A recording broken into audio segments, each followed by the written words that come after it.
Hello जी, नमस्कार everyone, a very good morning to all. Good morning, good morning, good morning. Yes. कैसे हैं सारे बच्चे? तो टी मैकेनिज्म ऑफ ब्रीदिंग। ठीक है। अब यहाँ पे एनसीईआरटी ने श्वसन लिखा है, पर ब्रीदिंग इज एक्चुअल में श्वासन। तो एनसीईआरटी ने सबसे पहले परिचय में ही लिख दिया है कि श्वासन को ही सामान्यतः श्वसन के नाम से जाना जाता है। बट वास्तव में देयर इज डिफरेंस बिटवीन श्वासन एंड श्वसन। श्वसन और श्वासन में अंतर है, बता दिया है मैंने आपको क्या अंतर है। ठीक है बेटा, चैटिंग में चटियाओ मत। डॉक्टर प्रियंका मिश्रा लिख रही हैं ऐसा। और डॉक्टर प्रियंका मिश्रा का पूरा फोकस अभी पढ़ाने पर है। बताओ डॉक्टर प्रियंका मिश्रा कैसे लिख सकती हैं? पर ठीक है, बच्चे हैं, कुछ भी कर सकते हैं। हाँ, आगे बढ़ते हैं बेटा। तो श्वासन की क्रिया विधि को समझने के लिए सबसे पहले आपको ये देखना पड़ेगा कि जो श्वासन होता है बेटा, ये दो चरणों में होता है। जो ब्रीदिंग होता है, ये दो इसके चरण होते हैं। क्या क्या? एक होता है अंतः श्वसन, जिसको हम बोलते हैं इंस्पिरेशन या इनहेलेशन। इसको हम बोलते हैं इंस्पिरेशन या इनहेलेशन। और दूसरा होता है बेटा निश्वसन, जिसको कि हम बहिश्वसन भी बोल देते हैं। निश्वसन या बहिश्वसन। और इसको बेटा हम एक्सहेलेशन या एक्सपायरेशन के नाम से जानते हैं। ठीक है, एक्सपायरेशन या एक्सहेलेशन। ठीक है, ये हो गया आपका निश्वसन। अब ये जो पूरी आपकी प्रक्रिया है, हमने बोला ये वक्ष गुहा के अंदर स्थित है। अब वक्ष गुहा की बाउंड्री कौन बना रहा है? उरोस्थी बना रही है, पसलियां बना रही है, कशेरुकी बना रही है, नीचे डायफ्राम बना रहा है। तो अब हम इनकी बात करते हैं। ठीक है, इस पूरी क्रिया विधि में बेटा आपके डायफ्राम डायफ्राम ठीक है, पसलियों के मध्य उपस्थित, पसलियों के बीच में उपस्थित, बीच में उपस्थित अंतः परशुक पेशियां, अंतः परशुक पेशियां, जिन्हें हम बोलते हैं इंटर कोस्टल मसल्स। ठीक है, और ये इंटरकोस्टल मसल्स आपकी दो तरीके की होती हैं। कौन कौन सी हैं बेटा? ये हैं आपकी आंतरिक और बाह्य। आंतरिक अंतःपरशुक पेशियां, जिनको हम बोलते हैं internal intercostal muscles. In short हम इनको लिखेंगे IICM, internal ICM, intercostal muscles. ठीक है, दूसरी तरफ हो गई बेटा आपकी बाह्य या एक्सटर्नल, और इनको बेटा हम बोलेंगे EICM, एक्सटर्नल इंटरकोस्टल मसल्स। ठीक है ना? इसके अलावा तो सबसे पहला हो गया आपका डायफ्राम। ठीक है, दूसरा हो गया आपका अंतःपरशुक पेशियां, और तीसरा हो गया उरोस्थी। ये तीनों बेटा इंपॉर्टेंट है। ठीक है, जो कि श्वासन की क्रिया विधि में भूमिका निभाती है। ठीक है, तो वक्ष गुहा में अगर कोई भी बदलाव होगा, तो वक्ष गुहा में बदलाव के लिए आपकी डायफ्राम, उरोस्थी और अंतःपरशुक पेशियां, ये तीन बेटा इंपॉर्टेंट रोल प्ले करती हैं। और जो कुछ भी ये तीनों करवाएंगी वक्ष गुहा में, वही चीज आपको आपके फेफड़ों में देखने को मिलेगी। ठीक है ना? चलिए, ये सोमेश है, अच्छा, जो डॉक्टर प्रियंका मिश्रा की आईडी बना करके बैठा हुआ है। कोई बात नहीं मैम। एब्डोमिनल मसल्स बेटा, जो आपकी उदरीय पेशियां हैं, जिनको हम एब्डोमिनल मसल्स कहते हैं, ये एब्डोमिनल मसल्स आपको अतिरिक्त श्वासन में मदद करती हैं। ठीक है ना? ये भी आपने बोला तो मैं यही लिख देती हूँ। ठीक है, जो अतिरिक्त उदरीय पेशियां हैं, है ना, एक्स्ट्रा एब्डोमिनल मसल्स, अतिरिक्त श्वासन में मदद के लिए उदरीय पेशियां यानी कि एब्डोमिनल मसल्स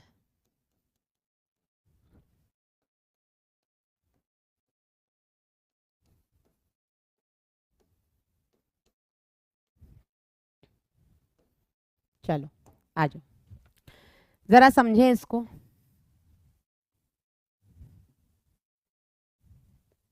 ये चित्र देखो, इस चित्र में बेटा हम दो चीजें देख रहे हैं। पहला बेटा जो दिखा रहा है अंतः श्वसन, ठीक है, और दूसरा वाला दिखा रहा है निश्वसन, ठीक है। तो हम अगर इसको हटा ही दें जरा, 1 मिनट है ना,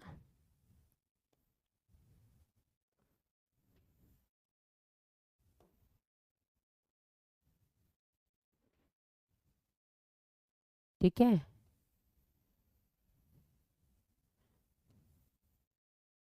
चलो, पहला वाला केस ये दिखा रहा है बेटा अंतः श्वसन, ये क्या दिखा रहा है, अंतः श्वसन यानी कि इनहेलेशन।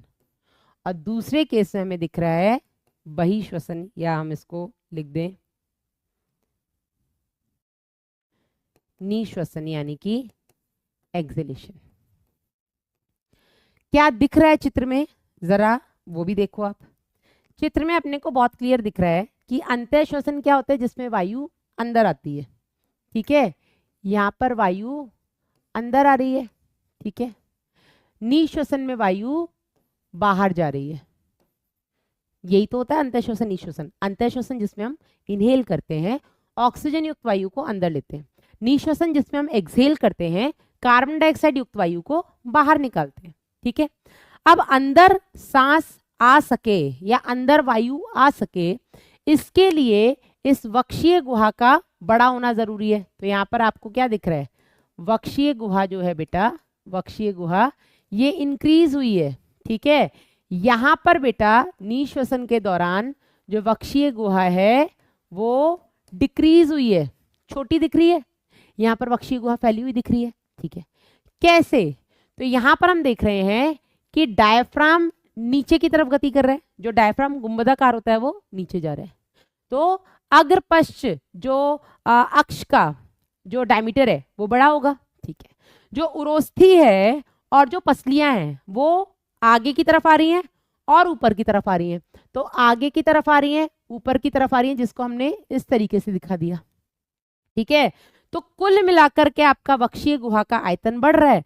वक्षीय गुहा का अगर आयतन बढ़ेगा तो उसके अंदर उपस्थित जो फेफड़े हैं उनका भी आयतन बढ़ेगा, समझे या नहीं? यस। और दूसरे केस में हम क्या देख रहे हैं, फेफड़ों का आयतन कम हो रहा है। क्यों? क्योंकि वक्षीय गुहा का आयतन कम हो रहा है। क्यों कम हो रहा है? क्योंकि उरोस्थी और पसलियां अंदर अंदर की तरफ और नीचे की तरफ जा रही हैं, ठीक है। और डायफ्राम बेटा जो चपटा हो गया था, ठीक है, ये वापस से गुंबदाकार हो गया, ठीक है।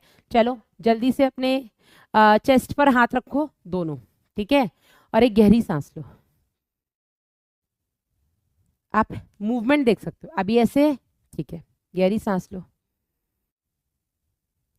बाहर की तरफ आया, ऊपर की तरफ आया, सांस छोड़ो, नीचे की तरफ गया, अंदर की तरफ गया, ठीक है। डन, क्लियर है?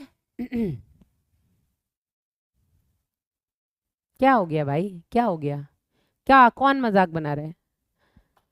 ये नकली मैम ज्यादा स्पैम कर रही है। ये ठीक है, अब बनाने दो यार मजाक। देखो अभी क्लास में कितना बच्चा बैठा है, अभी अपनी क्लास में बैठा है लगभग 3200 बच्चा, ठीक है। अब बाकी के बच्चों को पता ही नहीं है क्लास चल रही है मॉर्निंग में, वो 5 बजे का इंतजार, वो 5 बजे आएंगे कि मैडम की क्लास अटेंड करके आते हैं, तो बेचारों के साथ धोखा हो जाएगा। खैर जो भी है, अभी क्लास में बैठे हैं 3200 बच्चे। अब 3200 में से 3200 का सिलेक्शन हो जाएगा ये तो आपको ही पता है, पॉसिबल नहीं है। तो ये जो यहाँ पे स्पैमिंग कर रहे हैं लगभग 100-200, उनको हटा दो। है कितने बचे? 3000। उस दिन कितने थे? लगभग 5000। तो जो 2000 गायब हुए, मैं ये नहीं मानूंगी वो गायब हो गए, मैं ये मानूंगी उनको टाइम नहीं पता था, ठीक है। तो मैं अभी भी बेटा 5000 बच्चे जूलॉजी में ऐसे मान के चल रही हूँ जो जूलॉजी में 180 स्कोर करने वाले हैं, ठीक है ना। चलो आगे बढ़ते हैं बेटा। अब इसी पूरे मैकेनिज्म को हम जरा समझते हैं, अंतः श्वसन और निश्वसन के दौरान होता क्या है। तो अंतः श्वसन और निश्वसन के दौरान इस पूरे मैकेनिज्म को वैसे तो मैं आपको ऑलरेडी कई बार लिखा चुकी हूँ, लेकिन यहाँ पर भी रिवीजन में हम करेंगे क्योंकि ये इंपॉर्टेंट है, ठीक है ना।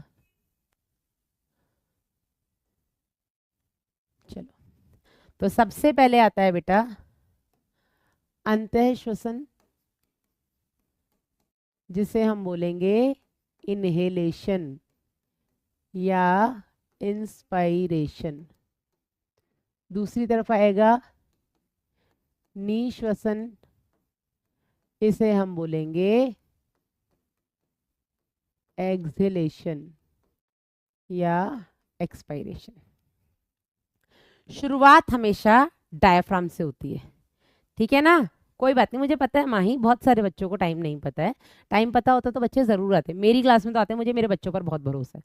चलो, तो बात मेरे बच्चों के अलावा ये है ना कि जूलॉजी सबको दिखता है इजी टारगेट है, जूलॉजी में तो 180 ले ही आए, बाकी सब्जेक्ट में अगर 10-20 नंबर कट भी गया तो जूलॉजी अपना बैलेंस कर देगा।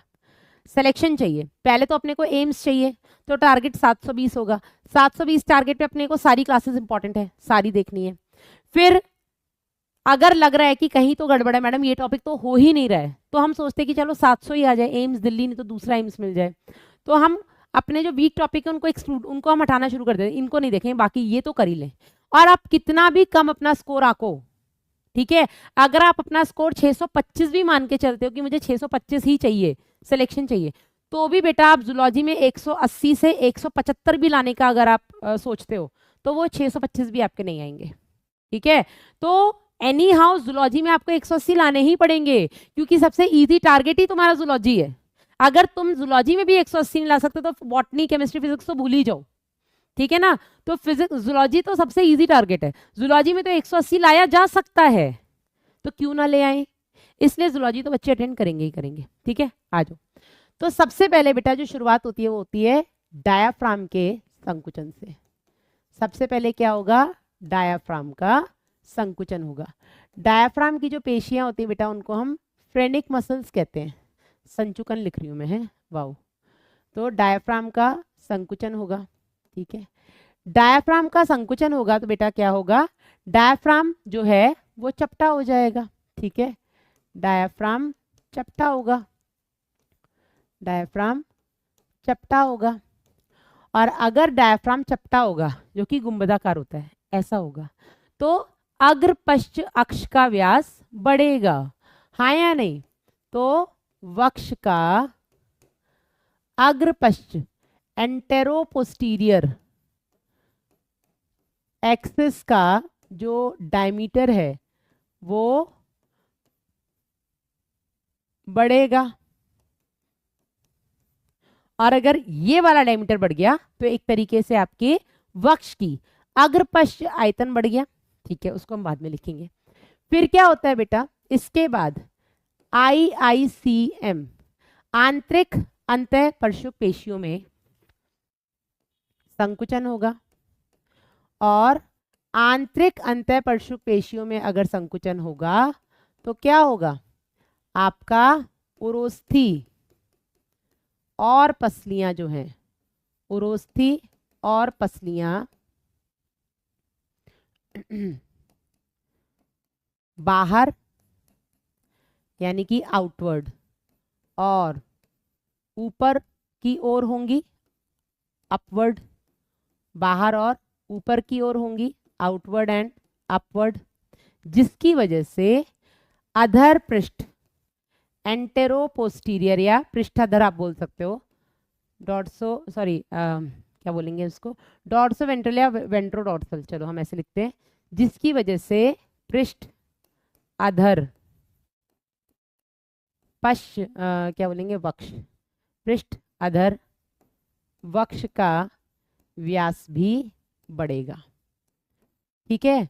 तो ओवरऑल वक्षीय व्यास बढ़ गया, या ओवरऑल जिसके कारण कुल वक्षीय आयतन बढ़ेगा, कुल वक्षीय आयतन बढ़ेगा, और जब कुल वक्षीय आयतन बढ़ेगा तो हमने क्या बोला, वक्षीय गुहा में कोई भी अगर परिवर्तन होगा, oh sorry sorry sorry IICM लिख दिया, हम सो सॉरी, EICM होता है external intercostal muscles, sorry IICM forceful breathing में काम आता है, ठीक है, गलती से लिख दिया। तो कुल वक्षीय आयतन बढ़ेगा, और जब कुल वक्षीय आयतन बढ़ेगा तो वक्षीय गुहा में अगर कोई भी परिवर्तन होगा तो वो आपके कहाँ दिखेगा, फेफड़ों में दिखेगा, जिसके चलते आपका फेफड़ों का आयतन भी बढ़ेगा, ठीक है। और जब फेफड़ों का आयतन बढ़ेगा, जब फेफड़ों का आयतन बढ़ेगा तो वायुमंडलीय दाब, वायुमंडलीय दाब की तुलना में, दाब की तुलना में क्या होगा, फेफड़ों का दाब या फेफड़ों में वायु दाब जो है वो कम होगा, है ना। क्योंकि अंदर अंदर क्या हुआ है, अंदर का आयतन बढ़ गया है, वायु उतनी है, तो आयतन बढ़ने की वजह से दाब कम हो जाएगा। और जब दाब कम होगा तो किसके तुलना में, वायुमंडलीय दाब की तुलना में, तो वायुमंडल में जो वायु है वो फेफड़ों में एंटर करेगी, ठीक है। तो क्या होगा, वायुमंडल से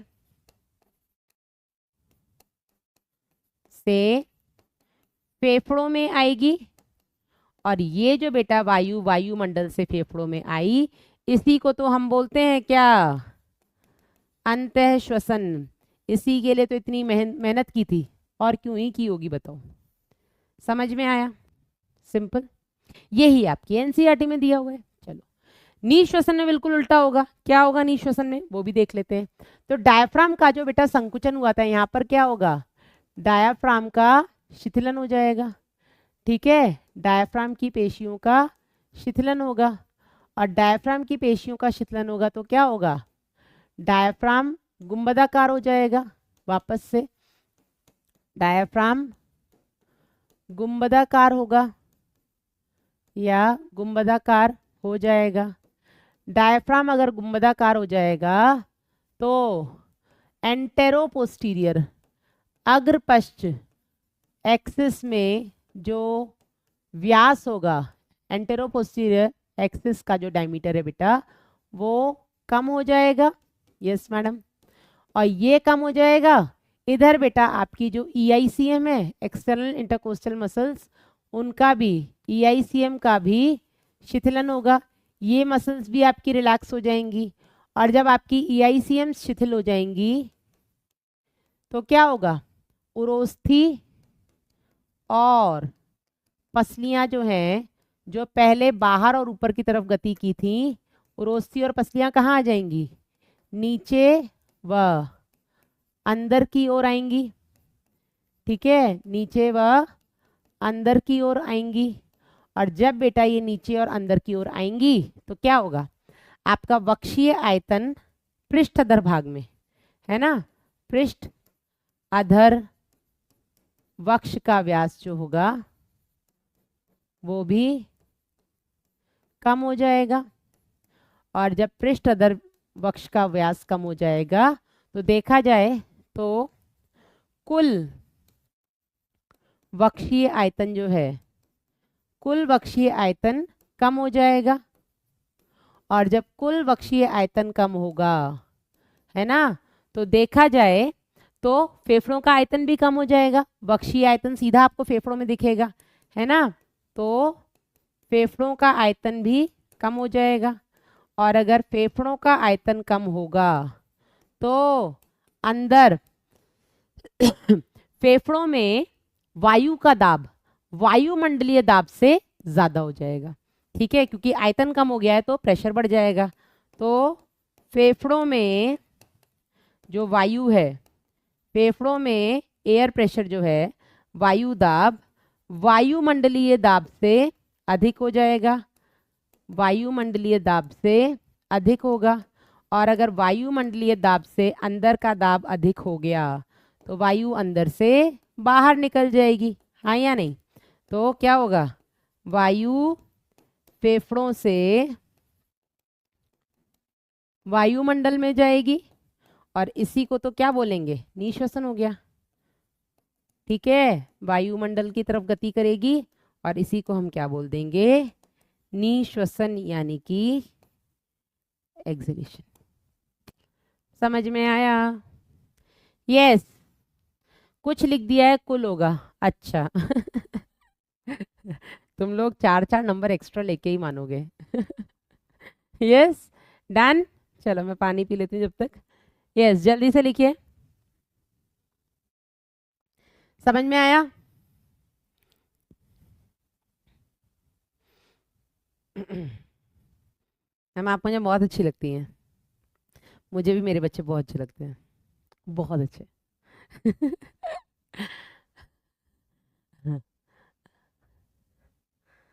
यस, आगे बढ़े। मैम सीक्वेंस याद करना पड़ेगा? नहीं, आपको सिर्फ इतना याद रखना है कि पहले डायफ्राम में संकुचन या शीतलन होगा, उसके बाद ईआईसीएम में संकुचन या शीतलन होगा।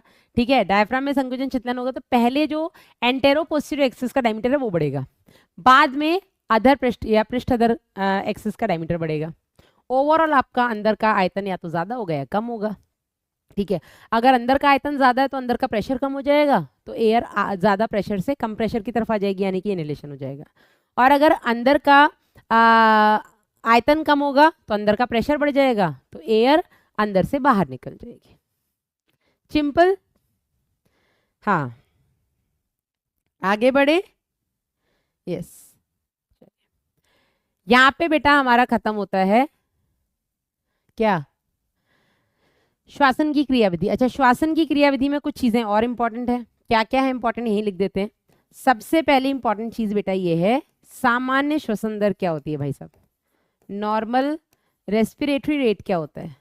तो सामान्य श्वसन दर किसी भी एडल्ट की अगर हम लें तो 12 से 16 प्रति मिनट।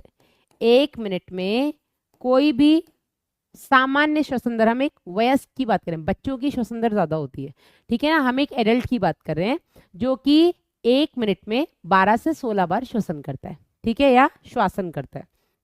इसके अलावा बेटा श्वसन संबंधी वायु आयतन को जानने के लिए, ठीक है, श्वसन संबंधी वायु आयतन के आकलन के लिए, है ना, कितनी वायु अंदर ली कितनी वायु बाहर ली, बाहर की, इसके लिए बेटा के लिए स्पाइरोमीटर नाम का एक डिवाइस आता है, स्पाइरोमीटर नामक एक डिवाइस आता है जो हम इस्तेमाल करते हैं, ठीक है। और ये स्पाइरोमीटर बेटा बहुत इंपॉर्टेंट होता है। इस स्पाइरोमीटर से हम कई सारे जो रेस्पिरेटरी डिसऑर्डर्स हैं उनको डायग्नोज कर सकते हैं, डायग्नोज मतलब उनके बारे में पता लगा सकते हैं, ठीक है ना, उनका निदान कर सकते हैं, डायग्नोज कर सकते हैं, ठीक है। चलिए आगे बढ़ते हैं बेटा। श्वसन संबंधी आयतन और क्षमताएं वेरी इंपॉर्टेंट, यहां से कई साल आपका नीट में क्वेश्चन आया है, कई बार मतलब कई बार, ठीक है। तो क्या क्या श्वसन संबंधी आयतन है, क्या क्या क्षमताएं हैं, तो सबसे पहले हम बात करेंगे बेटा आयतन की, फिर हम बात करेंगे क्षमताओं की। अगर हम आयतन की बात करें बेटा तो आयतन में आपके 4 हैं। सबसे पहला है आपका ज्वारीय आयतन, जिसको हम बोलते हैं टाइडल वॉल्यूम, इन शॉर्ट बेटा हम इसको बोलते हैं टीवी, ठीक है। ज्वारीय आयतन, टाइडल वॉल्यूम। ज्वारीय आयतन क्या होता है, सामान्य अंतःश्वसन और सामान्य निश्वसन के दौरान हम कितना वायु अंदर बाहर कर रहे हैं, ठीक है। तो हम कितना वायु अंदर लेते हैं, 500 ml मैडम, कितना वायु बाहर निकाल रहे हैं, 500 ml मैडम, ठीक है। तो टीवी क्या होता है अपना 500 ml, 500 ml वायु हम अंदर लेते हैं, 500 ml वायु बाहर निकालते हैं सामान्य श्वसन के दौरान, ठीक है। नॉर्मल ब्रीदिंग के दौरान हम अंदर और बाहर, हम अंतःश्वसन और निश्वसन जो करते हैं वो 500 ml वायु का करते हैं। इसके बाद आता है बेटा आपका दूसरा, जिसे हम बोलते हैं अंतःश्वसन सुरक्षित आयतन, अंतःश्वसन सुरक्षित आयतन। अंतःश्वसन सुरक्षित आयतन को बेटा हम बोलते हैं inspiratory reserve volume.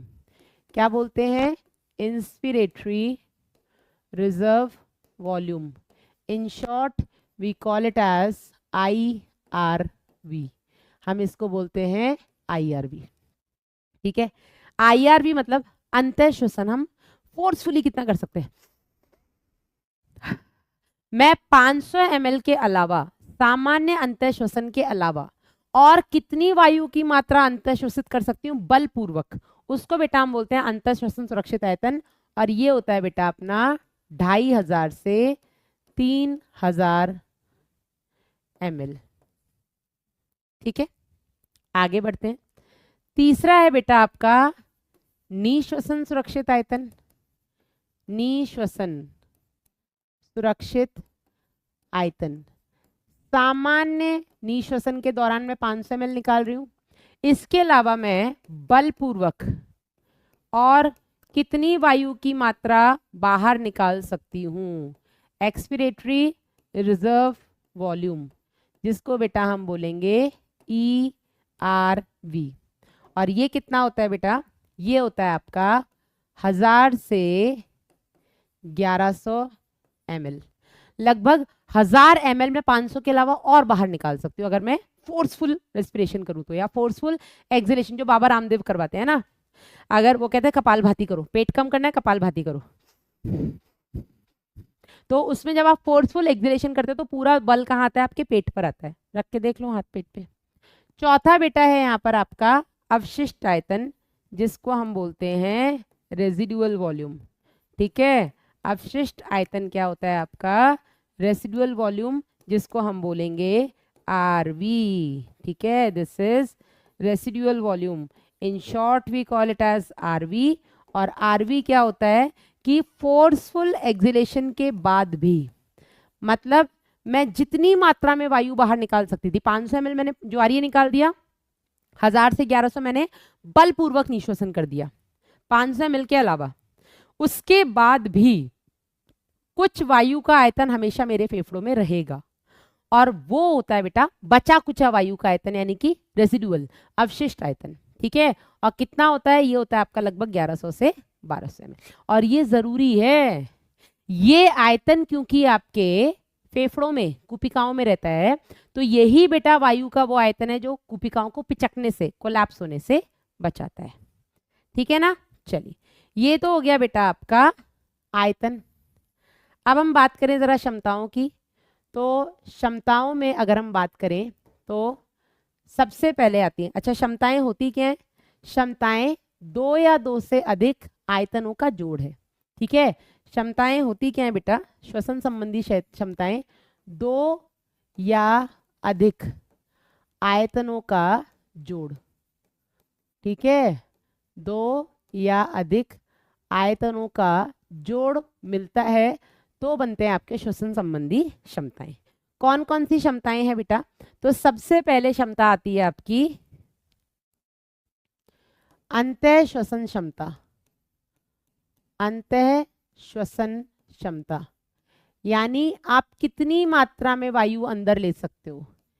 Inspiratory capacity. ठीक है, आप मैक्सिमम कितनी मात्रा में वायु अंदर ले सकते हो? कितनी ले सकते हो भाई सब बता दो। हैं, मैं कितनी ले सकती हूँ? टीवी 500 ml प्लस IRV, है ना? तो ये हो जाएगा अपना 500 प्लस 2.5 से 3000, तो ये होता है लगभग अपना 3000 से 3500। नीट में क्वेश्चन आए हुए हैं, बहुत इंपॉर्टेंट है। आयतन और क्षमताएं, मैच दी फॉलोइंग आए हैं, डायरेक्ट क्वेश्चन आया है, बहुत इंपॉर्टेंट है, स्टार बना दिया मैंने पहले। दूसरा आता है बेटा आपका निश्वसन क्षमता।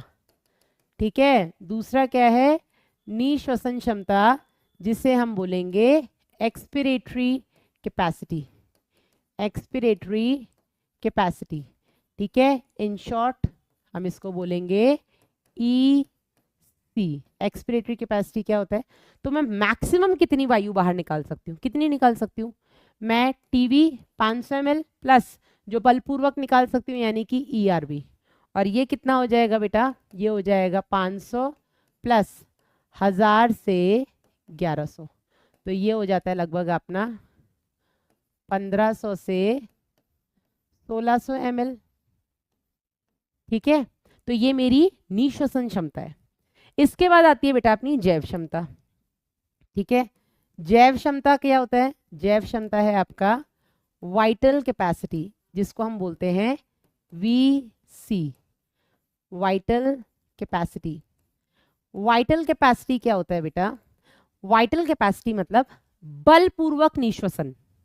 अच्छा, अगर मैंने बलपूर्वक निश्वसन किया मतलब मैंने टीवी 500 ml बाहर निकाला, मैं जबरदस्ती जो बाहर निकाल सकती थी ERV मैंने वो भी निकाल दिया 1000 से 1100 ml। ठीक है, तो बलपूर्वक निश्वसन के बाद मैं मैक्सिमम कितना अंदर ले सकती हूँ?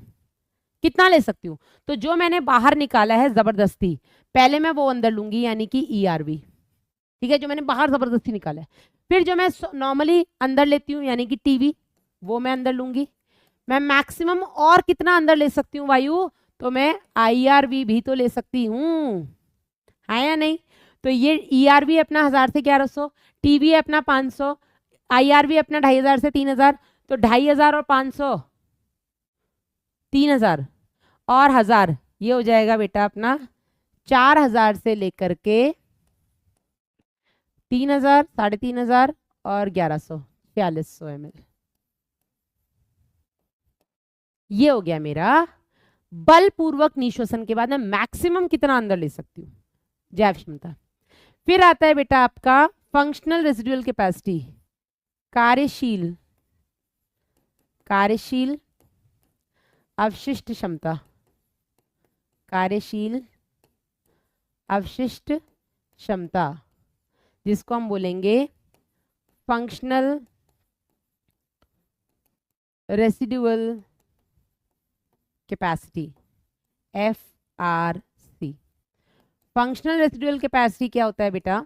फंक्शनल रेसिडुअल कैपेसिटी का मतलब है कि नॉर्मल निश्वसन के बाद कितनी वायु मात्रा मेरे फेफड़ों में बची है। नॉर्मल निश्वसन मतलब मैंने टीवी बाहर निकाल दिया, 500 ml बाहर निकाल दिया, 500 ml बाहर निकालने के बाद अंदर क्या बच रहा है? वो जो मैं जबरदस्ती निकाल सकती हूँ, प्लस रेसिडुअल वॉल्यूम तो हमेशा ही बचेगा। ठीक है, तो मैं जबरदस्ती कितना निकाल सकती हूँ? 1000 से 1100 है, अब बच्चा कितना रहेगा हमेशा? 1100 से 1200, तो ये हो जाएगा बेटा 1100 और 1000 कितना हो जाएगा? 2100। 2100 से लेकर के 1100 और 1200 लगभग 2300 ml। 2100 से 2300 ml, सही जा रहे हैं अपन? ठीक है, आखिरी है बेटा फेफड़ों की कुल क्षमता। फेफड़ों की कुल क्षमता, हमारे फेफड़ों की कुल कितनी वायु को एकत्रित करने की क्षमता है? तो इसको हम बोलते हैं टोटल लंग कैपेसिटी, या in short we call it as TLC। और टोटल लंग कैपेसिटी हमारी कितनी है? TB plus IRV plus ERV plus RV। मेरे फेफड़ों में ये सारी वायु एक बार में भर सकती है ना? तो TB कितना होता है अपना? 500। ठीक है, IRV 2500 से 3000, तो 2500 और 500 3000, इधर का 1000 ले लो 4000, इधर का 1100, तो 5100 से लेकर के 5100 से लेकर के 3500 और 1100, 4600 प्लस 1200 56 58, 5100 से लेकर के 5800 ml मेरी टोटल लंग कैपेसिटी है। बूझे? अब यहां से एक क्वेश्चन और आता है आपका जो NCERT में दिया हुआ है। हमने बोला कि टीवी क्या है आपका? टीवी है आपका सामान्य अंतः श्वसन और निश्वसन के दौरान, या सामान्य श्वसन के दौरान आप कितना वायु अंदर ले रहे हो, कितना वायु बाहर निकाल रहे हो एक बार में। तो हम 500 ml अंदर ले रहे हैं, 500 ml। अगर आपसे पूछा जाए कि 1 मिनट में आप कितना वायु अंदर और कितना वायु बाहर ले रहे हो, तो 1 मिनट में बेटा हमारा श्वसन दर क्या है? 12 से 16। ठीक है, तो प्रति मिनट अगर हम बात करें, प्रति मिनट अगर हम बात करें, टीवी कितना होगा? प्रति मिनट टाइडल वॉल्यूम कितना होगा? 12 से 16 बार हम सांस लेते हैं ना, तो 6000 से लेकर के 16 5 8000। एक बार में आप कितना वायु अंदर लोगे? 500 ml। एक बार में आप कितना वायु बाहर छोड़ोगे? 500 ml। लेकिन 1 मिनट में आप कितना वायु अंदर और बाहर करोगे? तो 1 मिनट में मैं 12 से 16 बार सांस लेती हूँ। ठीक है ना, तो 12 से 16 बार में अंदर लूंगी वायु, 12 से 16 बार में बाहर निकालूंगी, तो 12 × 500 कितना हो जाएगा? 6000। ठीक है मैम, FRC रॉन्ग है, ERV प्लस, अच्छा मैंने यहाँ आई लिख दिया, वैल्यू तो सही लिखी है, यहाँ पे आई कर दिया। थैंक यू बेटा, ले 4 नंबर। ठीक है, सही लिखा है वो, मतलब वैल्यू सही लिखी है, गलती से ई को आई कर दिया था, है ना? वैल्यू तो हमने सही लिखी है। ठीक है। ले नेहा मिश्रा, चीनी, हाँ ले लो 4 नंबर एक्स्ट्रा। डन, क्लियर हुआ? अब ज्यादा नहीं बचा, अब तो थोड़ा सा ही बचे। चलिए, क्लियर हुआ यहाँ तक? बढ़िया, एक बार थम्स अप कर दो। यस मैडम, नींद तो नहीं आ रही है? पानी पीते रहना साथ साथ। मैंने भी पी लिया है और मंगाती हूँ मैं। रिपीट मैम, क्या रिपीट करना है बेटा? सामने एनसीईआरटी खुली है कि नहीं खुली है, पहले ये बताओ। यस।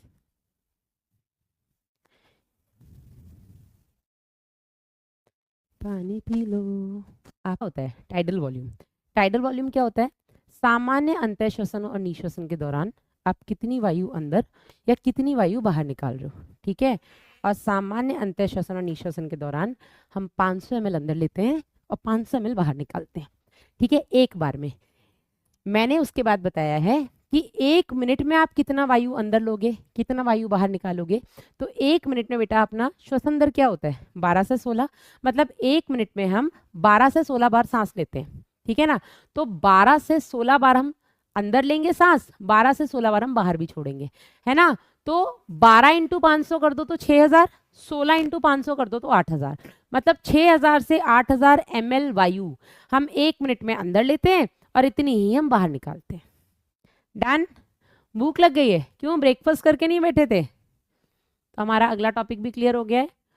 हमने श्वसन की क्रियाविधि पढ़ ली, आयतन और क्षमताएं पढ़ ली।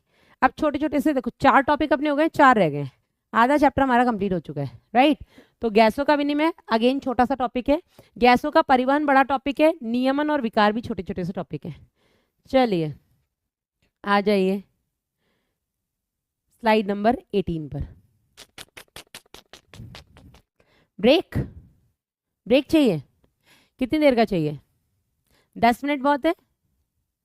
मैम 4 रॉन्ग है। क्या 4 रॉन्ग है भाई? What is wrong? कार्यशील अवशिष्ट आयतन ERV प्लस RV, वैल्यू तो हमने सही लिखी थी, ई को आई लिख दिया था मैंने गलती से। चलो ब्रेक ले लो, ऐसा कोई वो थोड़ा है। ज़बरदस्ती पढ़ाने में कुछ नहीं मिलेगा, ना मुझे तुम्हें मिलेगा, ना मुझे मिलेगा, ना तुम्हें मिलेगा। नो ब्रेक, नो ब्रेक मत बोलो। चलो बच्चों को चाहिए तो दे देते हैं, वरना आज मैं ब्रेक के मूड में थी नहीं। कोई बात नहीं यार।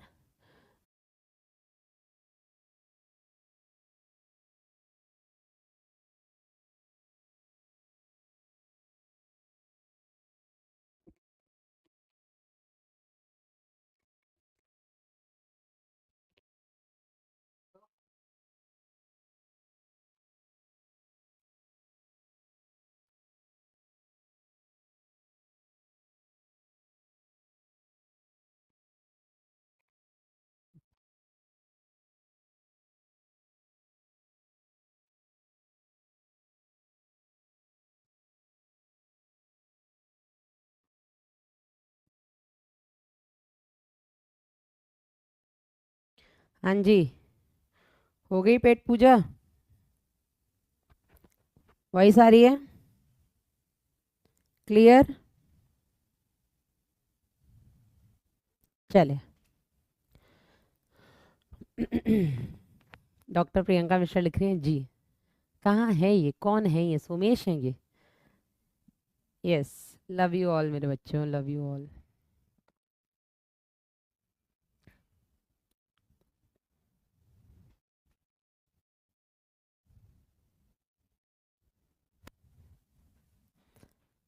TLC बता दीजिए भैया। TLC है टोटल लंग कैपेसिटी, मतलब कि फेफड़ों की कुल क्षमता। फेफड़ों की कुल क्षमता मतलब टोटल कितनी वायु आ सकती है आपके फेफड़ों में। तो ये सारी की सारी आ सकती है आपके फेफड़ों में कि नहीं? 500 ml जो अंदर ले रहे हो वो भी फेफड़ों में ही जा रही है।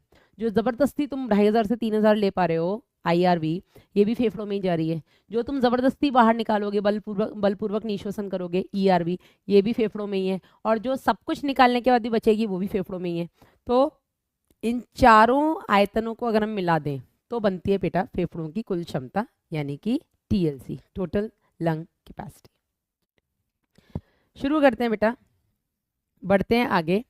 अगला टॉपिक है अपना गैसों का विनिमय, यानी कि एक्सचेंज ऑफ गैसेस, पेन, ठीक है। इसको हम बोलते हैं एक्सचेंज ऑफ गैसेस। गैसों का विनिमय बेटा आपकी बॉडी में 2 जगह पर होता है, ठीक है। गैसों का विनिमय जो होता है आपके शरीर में 2 जगह पर होता है। कहाँ कहाँ पर होता है? तो एक तो बेटा ये विनिमय होता है आपके कूपिका स्तर पर। कहाँ होगा? कूपिका स्तर पर। और दूसरा बेटा जो विनिमय होता है ये होता है आपके ऊतक स्तर पर, यानी कि at the level of tissue. कहाँ होता है? टिश्यू लेवल पर, यानी कि ऊतक स्तर पर, जिसमें ट्रांसपोर्ट ऑफ गैसेस बोलेंगे। बेटा ट्रांसपोर्ट ऑफ गैसेस तो गैसों का परिवहन है, जो अगला टॉपिक है। विनिमय is exchange of gases only. ठीक है ना? चलो, अब इसमें बेटा इंपॉर्टेंट ये है कि कूपिका स्तर जो है ये गैसों के विनिमय का प्राथमिक स्थल है। ठीक है, ये गैसों के विनिमय का प्राइमरी साइट है, यानी कि प्राथमिक स्थल है। कौन सा? कूपिका। ठीक है ना? गैसों का विनिमय जो कूपिका के स्तर पर हो रहा है वो कैसे हो रहा है, किन परतों के द्वारा हो रहा है? नीट में आ चुका क्वेश्चन है। ठीक है ना? तो सबसे पहले हम बनाएंगे एक वायु कूपिका। ठीक है, ये हो गई वायु कूपिका, पहली चीज। दूसरा बेटा हम यहां पर बनाएंगे केशिका। दूसरा हम क्या बनाएंगे? केशिका। ठीक है, तो वायु कूपिका जो है बेटा आपकी, जिसको हम बोलते हैं एल्वियोलाई, ये हो गई वायु कूपिका, जिसको हमने बोला एल्वियोलाई। इस पूरी वायु कूपिका के जो भित्ति है, इसकी जो भित्ति यानी कि वॉल है, इस पूरी भित्ति पर बेटा कौन सी उपकला पाई जाती है? न्यूमोसाइट, सरल शल की उपकला। ठीक है, यहाँ पर क्या है बेटा? यहाँ पर है, मुझे बहुत अच्छा लगा एक बच्ची का, मैं जल्दी में कमेंट पढ़ पाई। उसने लिखा है बाद में बात करते हैं। ओके, मतलब बात करने की मनाही नहीं है, खूब बात करो हमारी तरफ से, लेकिन अभी मत करो। ठीक है मैम, एक्सचेंज होता है, डिफ्यूजन होता है। मेरा बच्चा, डिफ्यूजन को हम विसरण बोलते हैं, तो विनिमय को हम मतलब एक्सचेंज ही बोलेंगे। ठीक है ना? डिफ्यूजन के द्वारा यहाँ पर गैसों का विनिमय होता है, यानी एक्सचेंज ऑफ गैसेस जो होता है वो विसरण प्रक्रिया के द्वारा होता है, यानी कि डिफ्यूजन के द्वारा होता है। यहाँ पर टॉपिक एक्सचेंज ऑफ गैसेस ही आएगा। ठीक है ना? चलो, तो ये हो गया बेटा वायु कूपिका। और जो आपकी ये केशिकाएं हैं, यहाँ पर भी सरल छल की उपकला है। ठीक है, और इस सरल छल की उपकला को हम क्या बोलेंगे?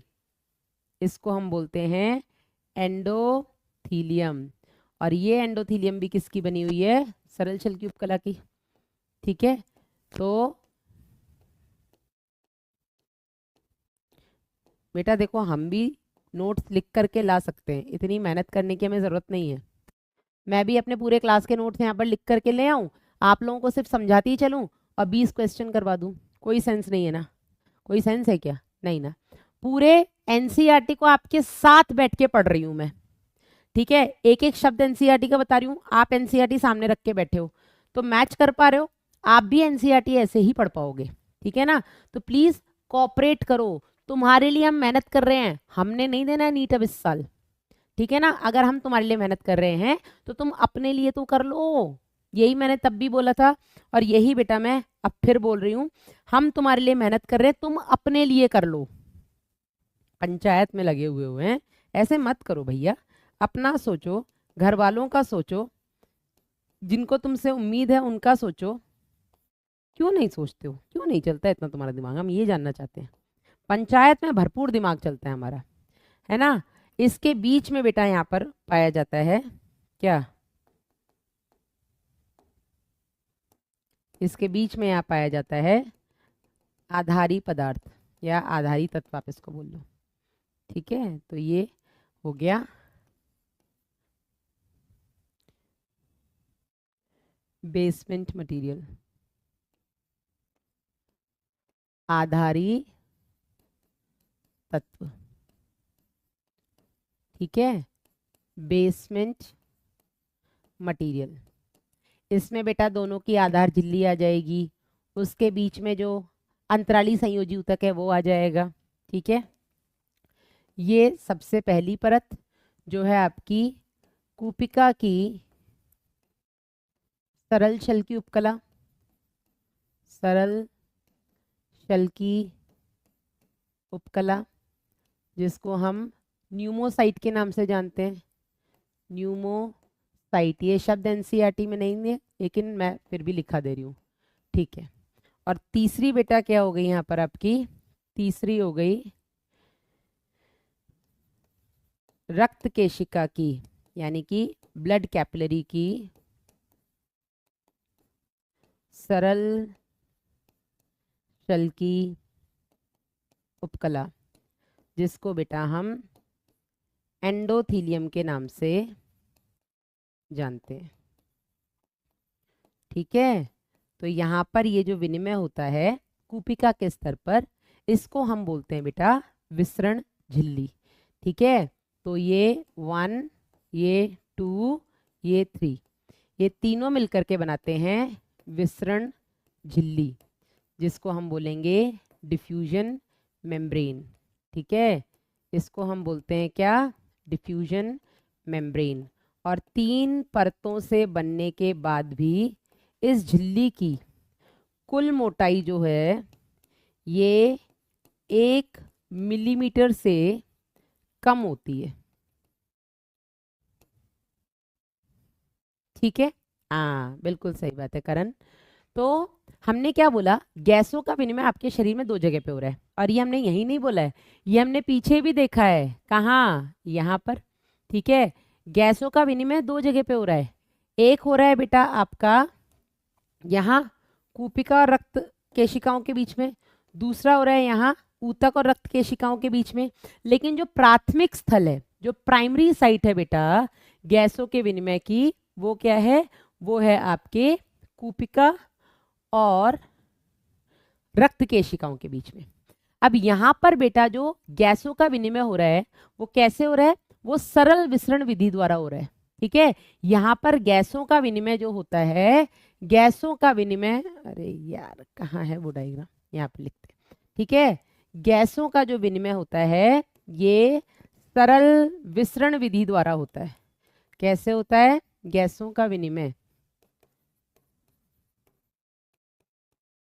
सरल विसरण विधि द्वारा, सिंपल डिफ्यूजन मैकेनिज्म से बेटा ये गैसों का विनिमय होता है।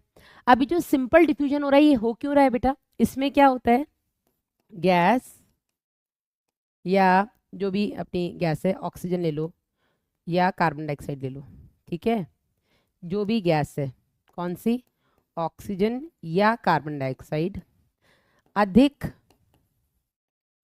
आंशिक दाब से, अधिक आंशिक दाब से कम आंशिक दाब की ओर, कम आंशिक दाब की ओर जाएगी या जाती है, ठीक है। अब आंशिक दाब क्या होता है वो भी बात कर लेते हैं बेटा। आंशिक दाब का मतलब होता है एक अंश का दाब, ठीक है। हमने क्या बोला, हमने बोला जो वायु है बेटा ये गैसों का मिश्रण है, ठीक है। वायु क्या है, वायु है गैसों का मिश्रण, यानी कि मिक्सचर ऑफ गैसेस, ठीक है। अब इन्हीं गैसों के मिश्रण में किसी एक गैस का, ठीक है, गैसों का अगर मिश्रण है तो अलग अलग गैस इस वायु का अंश हुई ना। अगर हमने बोला कि वायु में 78% नाइट्रोजन है, 21% ऑक्सीजन है, मतलब एक अंश नाइट्रोजन का है, एक अंश ऑक्सीजन का है, ठीक है ना। तो हम इसको बोलेंगे किसी एक अंश, अंश यानी कि कोई एक गैस, ठीक है, का दाब, किसी एक अंश का दाब उस गैस का आंशिक दाब कहलाता है, ठीक है। उस गैस का आंशिक दाब कहलाता है। और इस आंशिक दाब को बेटा हम स्मॉल पी से दर्शाते हैं, जैसे पार्शियल प्रेशर ऑफ ऑक्सीजन, यानी कि ऑक्सीजन का आंशिक दाब, स्मॉल पी से बेटा हम इसको दर्शाते हैं। ऑक्सीजन का आंशिक दाब मतलब कि partial pressure of oxygen, P बहुत ही बुरा बना दिया है हमने जल्दी में, ठीक है। और कार्बन डाइऑक्साइड का आंशिक दाब को हम लिखेंगे PCO2, ठीक है, PCO2 मतलब कार्बन डाइऑक्साइड का आंशिक दाब, ठीक है ना। अब कहाँ पर किस गैस का आंशिक दाब कितना होता है ये आपको पता होना चाहिए। तो ये बेटा आपकी एनसीईआरटी में दिया हुआ है। हमने बोला कि ऑक्सीजन मतलब हमारी बॉडी में इस तरीके से चीजें व्यवस्थित हैं कि ऑक्सीजन हमेशा कहाँ से कहाँ गति करेगा बेटा, ये हमेशा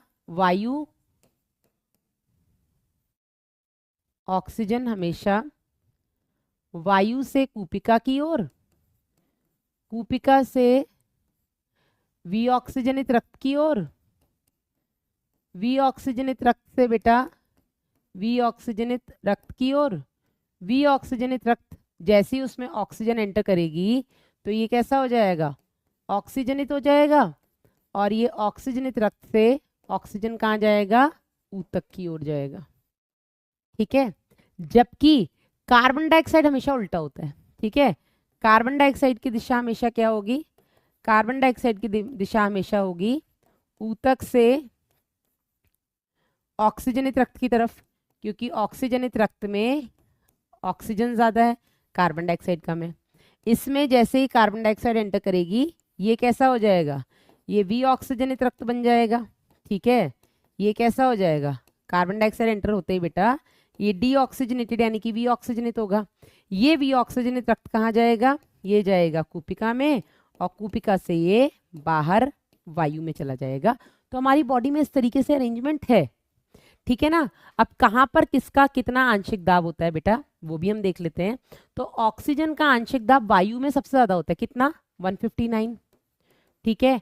mmHg से बेटा हम इसको डिनोट करते हैं। कूपिका में होता है 104, तो 159 से अधिक आंशिक दाब से कम की तरफ आएगा, 159 से 104। विऑक्सीजनित रक्त में ऑक्सीजन का आंशिक दाब होता है मात्र 40, तो 104 से 40 की तरफ आएगा। जैसे ही बेटा ये 40 की तरफ आएगा ऑक्सीजन का आंशिक दाब बढ़ जाएगा और रक्त कैसा हो जाएगा, ऑक्सीजनित। तो ऑक्सीजनित रक्त में ऑक्सीजन का आंशिक दाब कितना है, 95, और ये 95 से बेटा कहाँ पहुंचेगा, ऊतक में। ऊतक के अंदर ऑक्सीजन का आंशिक दाब है 40, तो 95 अधिक आंशिक दाब से कम आंशिक दाब की तरफ जाएगा, 95 से 40 की तरफ जाएगा। उल्टा ले लो, कार्बन डाइऑक्साइड हमेशा कहाँ से कहाँ गति करेगा, ऊतक से बाहर की तरफ।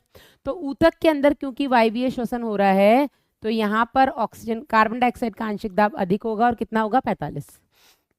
कहाँ, ऊतक में कार्बन डाइऑक्साइड का आंशिक दाब होगा 45। ये 45 से कहाँ जाएगा बेटा, ऊतक से जाएगा ऑक्सीजनित रक्त में, क्योंकि ऑक्सीजनित रक्त में कार्बन डाइऑक्साइड का आंशिक दाब कितना है, 40। जैसे ही कार्बन डाइऑक्साइड ऑक्सीजनित रक्त में आएगा ये कैसी हो जाएगी, विऑक्सीजनित, और विऑक्सीजनित होते ही इसका आंशिक दाब कितना हो जाएगा, 45। 45 से बिटाई जाएगा कूपिका की तरफ, क्योंकि कूपिका में कार्बन डाइऑक्साइड का आंशिक दाब कितना है, 40, तो 45 से 40 अधिक से कम सांद्रता की तरफ। और वायु में ऑक्सीजन का आंशिक दाब है मात्र 0.3, तो 40 से 0.3 की तरफ, समझेगी नहीं। तो हमारे शरीर में इस तरीके से व्यवस्था है कि ऑक्सीजन हमेशा बाहर की वायु से फेफड़ों से होते हुए ऊतक तक जाएगा और कार्बन डाइऑक्साइड हमेशा ऊतक से होते हुए फेफड़ों में जाएगा और फेफड़ों से बाहर। डन, क्लियर है यहाँ तक, यस। अब ये जो गैसों का विसरण हो रहा है ये 3 ऐसे घटक हैं जिन पर निर्भर करता है, ठीक है। तो गैसों का विसरण बेटा किस पर निर्भर करता है ये हम यहीं पर लिख लेते हैं।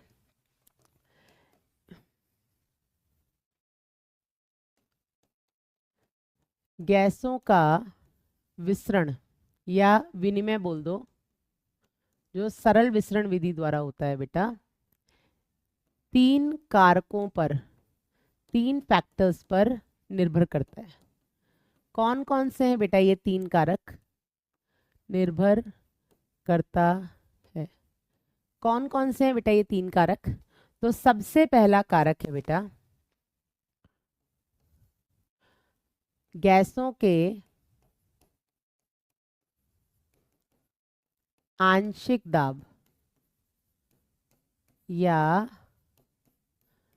सांद्रता में अंतर, जिसको बेटा हम दाब प्रवणता या सांद्रता प्रवणता, प्रेशर ग्रेडियंट या कॉन्सेंट्रेशन ग्रेडियंट के नाम से जानते हैं। ठीक है, ग्रेडियंट मतलब अंतर, डिफरेंस, कितना ज्यादा, सीधी बात है, जितना ज्यादा अंतर होगा उतनी तीव्र गति से गैसें डिफ्यूज करेंगी। हाँ या नहीं, हाँ या नहीं। अगर दो गैस, ऑक्सीजन 104 से 40 की तरफ जल्दी जाएगी या कार्बन डाइऑक्साइड 45 से 40 की तरफ जल्दी जाएगी, सीधी बात है, 104 और 40 में अंतर कितना है, 65 का। ठीक है, और कार्बन डाइऑक्साइड के 40 और 45 में अंतर कितने का है, 5 का। 1 मिनट है ना।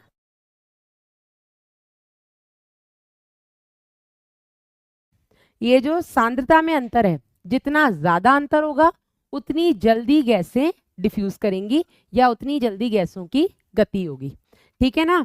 तो हमने देखा कि ऑक्सीजन, इसको ऐसे लिखो, सिंपल है ना, मैंने एग्जाम्पल आपको दे दिया। दाब प्रवणता जितना ज्यादा होगा, या इसको हम सांद्रता प्रवणता भी बोल सकते हैं। ठीक है, सांद्रता प्रवणता जितना ज्यादा होगा उतनी तेज विसरण होगा। ठीक है, जितना ज्यादा डिफरेंस उतनी तेज गति में विसरण होगा। ठीक है ना, ये लिखिए जल्दी से। दूसरा बेटा पॉइंट है जो इसको प्रभावित करता है, वो है बेटा आपका गैसों की घुलनशीलता। क्या है, गैसों की घुलनशीलता, यानी कि सॉलिबिलिटी ऑफ गैस, जिसको हम बोल देते हैं सॉलिबिलिटी ऑफ गैसेस। ठीक है ना, जिस गैस की घुलनशीलता जितनी ज्यादा, बिल्कुल सही है, बहुत सही चल रहे हो यार तुम लोग, मतलब मेरे बोलने से पहले ही तुम लोग चालू हो जाते हो, this is the best thing. Yes, तो जितनी ज्यादा गैसें घुलनशील होंगी उतना तीव्र गति से बेटा वो डिफ्यूज करेंगी।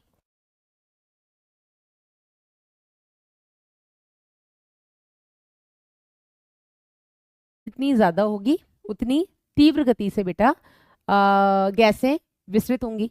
तो हमने ये देखा, ऐसे लिखिए, घुलनशीलता इज डायरेक्टली प्रोपोर्शनल टू विसरण। घुलनशीलता अधिक होगी तो विसरण भी ज्यादा होगा। और यहाँ पर आपको ये पता होना चाहिए कि कार्बन डाइऑक्साइड की जो घुलनशीलता है, कार्बन डाइऑक्साइड की घुलनशीलता ऑक्सीजन से या ऑक्सीजन की घुलनशीलता से, ऑक्सीजन की घुलनशीलता से 20 से 25 गुना अधिक होती है। और यही कारण है कि कार्बन डाइऑक्साइड जल्दी डिफ्यूज करती है। ठीक है ना। चलिए, तीसरा फैक्टर बेटा जो यहाँ पर है वो है विसरण झिल्ली की मोटाई। विसरण झिल्ली की मोटाई, और ये डायरेक्टली प्रोपोर्शनल होगी या इनवर्सली प्रोपोर्शनल होगी, जल्दी से बता दो। यस, विसरण झिल्ली जितनी मोटी होगी, थिकनेस ऑफ डिफ्यूजन मेम्ब्रेन, है ना, थिकनेस ऑफ डिफ्यूजन मेम्ब्रेन, विसरण झिल्ली जितनी मोटी होगी डिफ्यूजन उतना धीरे होगा। तो ये इनवर्सली प्रोपोर्शनल हो गया, है ना।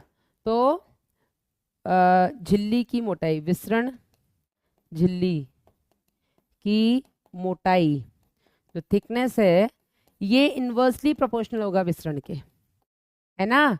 मतलब अगर झिल्ली मोटी है तो विसरण कम होगा या विसरण देरी से होगा, झिल्ली पतली है तो विसरण तीव्र गति से हो जाएगा। ठीक है, इनवर्सली प्रोपोर्शनल, बिल्कुल सही। तो ये अपना टॉपिक हो गया, गैसों का विसरण किस पर मतलब कहाँ कहाँ होता है, 2 जगह पर होता है। पहला कूपिका के स्तर पर, दूसरा ऊतक के स्तर पर, जिसमें कूपिका प्राइमरी साइट है, प्राथमिक स्थल है। ये जो विसरण होता है विसरण झिल्ली के थ्रू होता है। विसरण झिल्ली कौन कौन मिलकर बनाता है, इसमें 3 परतें होती हैं। पहली परत वायु कूपिका की, आपकी न्यूमोसाइट्स, सरल छल की उपकला। दूसरी परत आपकी जो केशिकाएं हैं, जो ब्लड कैपिलरीज हैं, उनकी सरल छल की उपकला। तीसरी परत इन दोनों के बीच में उपस्थित आपका बेसमेंट मटेरियल, यानी कि आधारी तत्व। ठीक है, ये तीनों परतें मिलाकर के भी विसरण झिल्ली की मोटाई 1 मिलीमीटर से कम होती है। अब विसरण होता किस पर आधारित है, तो 3 चीजों पर आधारित होता है। ठीक है, पहला आंशिक दाब में जितना ज्यादा अंतर होगा, जिसको हम बोलते हैं दाब प्रवणता या सांद्रता प्रवणता, जितना ज्यादा अंतर होगा उतनी जल्दी डिफ्यूज करेगा। घुलनशीलता गैसों की जितनी ज्यादा होगी उतनी जल्दी डिफ्यूज करेगी, लेकिन अगर इस विसरण झिल्ली की मोटाई ज्यादा हो गई तो विसरण धीरे होगा।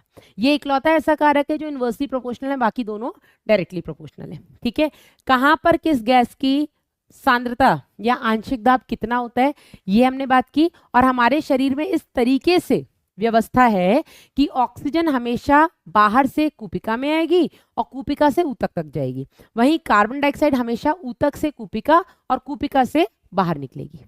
हाँ या नहीं? डन है यहां तक? चलिए